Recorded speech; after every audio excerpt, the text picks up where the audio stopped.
शहरियों के तहफ़्फ़ुज़ को यकीनी बनाए बगैर रफ़ा हमले की हिमायत नहीं कर सकते।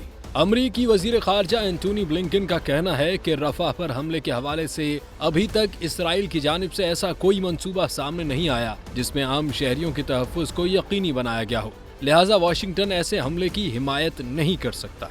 बरतानवी खबरसां इदारे के मुताबिक बुध को एंटोनी ब्लिंकन और इसराइली वज़ीर आज़म बेंजामिन नेतन्याहू के दरमियान यरूशलेम में 2.5 घंटे की मुलाकात हुई, जिसके बाद इसराइल ने एक बार फिर इस अज़्म का इजहार किया कि अमरीकी मौक़िफ़ और अक़वाम मुत्तहिदा के इंतबाह के बावजूद रफ़ा में ऑपरेशन करेंगे। एंटोनी ब्लिंकन ने सहाफ़ियों से गुफ्तगू में कहा कि हम आम शहरियों के तहफ़्फ़ुज़ के मौसर प्लान के बगैर रफ़ा में बड़े ऑपरेशन की हिमायत कर सकते हैं, ना ही करेंगे, और हमें ऐसा कोई मंसूबा दिखाई नहीं दिया।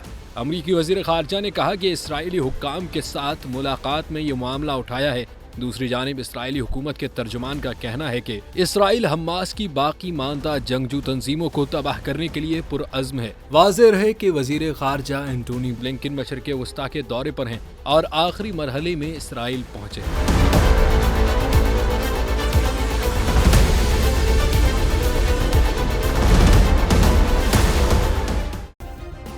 सब्सक्राइब करें और बेल दबाएं ताकि कोई खबर रह न जाए।